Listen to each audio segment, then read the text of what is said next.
News WFTV tonight. Yeah, man, she's still hanging.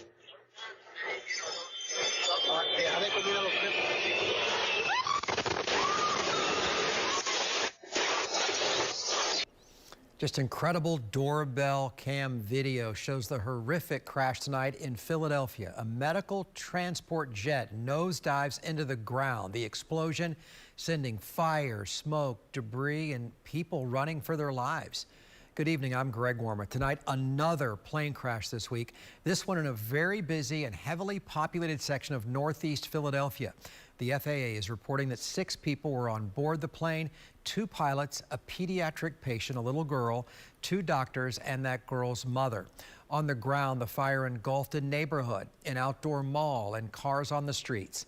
Channel 9's Daryl Matthews is live in studio with me now, and you've monitored the social media feeds, and the scene looked like a bomb went off, Daryl.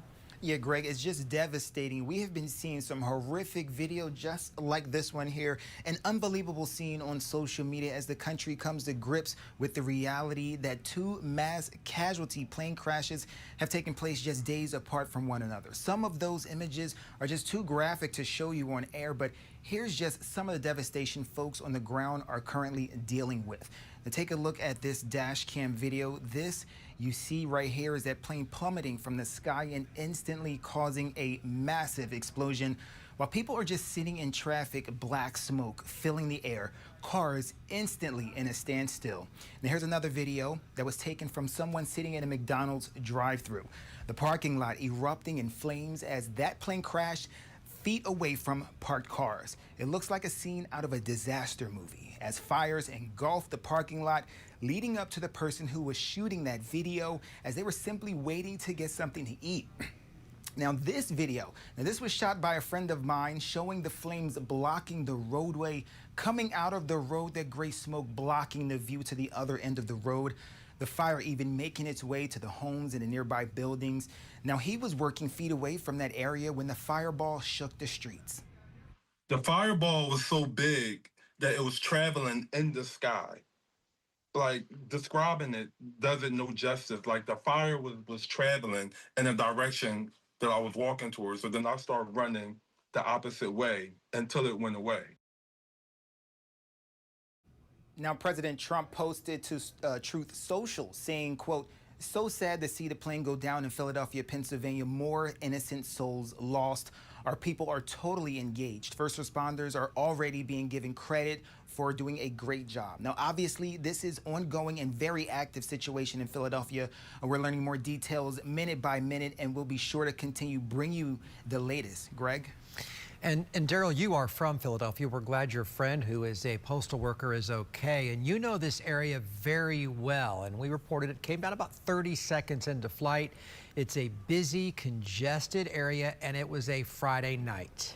Yeah, Greg, this is about 5 minutes from a busy plaza. So there's restaurants, as you've seen from that video there, the McDonald's. And this is a main artery road in Northeast that's constantly having bumper-to-bumper traffic. I mean, sometimes you can sit in there for as much as an hour on some days. And this is happening around peak traffic. So just think about how many people were possibly impacted by this explosion.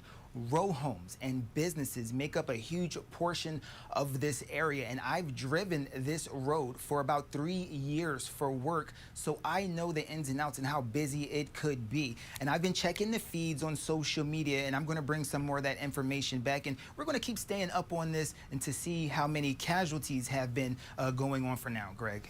Yeah, and Daryl, when you talk about congested area, it was also a pretty warm night. I mean, it was drizzling, and the video, and you said some of the video is just too difficult to show on television. I mean, some show people on fire themselves.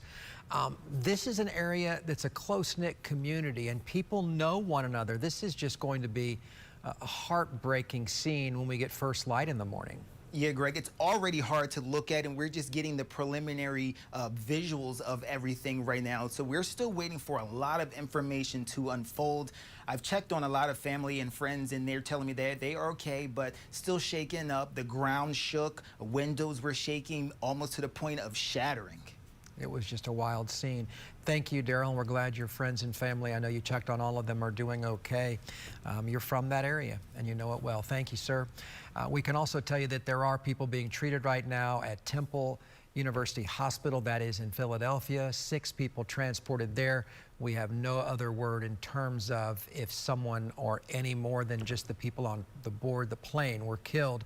The cause still under investigation, and just a little while ago, Pennsylvania Governor Josh Shapiro had a news conference, and he said that officials expect fatalities in this, quote, awful aviation disaster. He said, quote, we know that there will be loss. And here's the city's mayor warning residents about this huge debris field. So right now we're just asking for prayers for any and everyone who may have been affected. We do want to note that several dwellings and vehicles were impacted. So what are we asking you to do for us right now, Philadelphia? We're urging you to please stay away from the scene. If you see debris, call 911. Don't touch anything. This is still an active scene under investigation. All 6 people aboard were from Mexico. This is new information. The child had been treated at Shriner Children's Hospital in Philadelphia for a life-threatening condition and was being transported home to Mexico. This is according to Jet Rescue Air Ambulance's spokesperson. The flight's final destination was Tijuana after a stop in Branson, Missouri tonight. The patient and her mother were on board along with 4 crew members. A spokesperson again saying this was a seasoned crew and that everyone involved in these flights goes through rigorous training.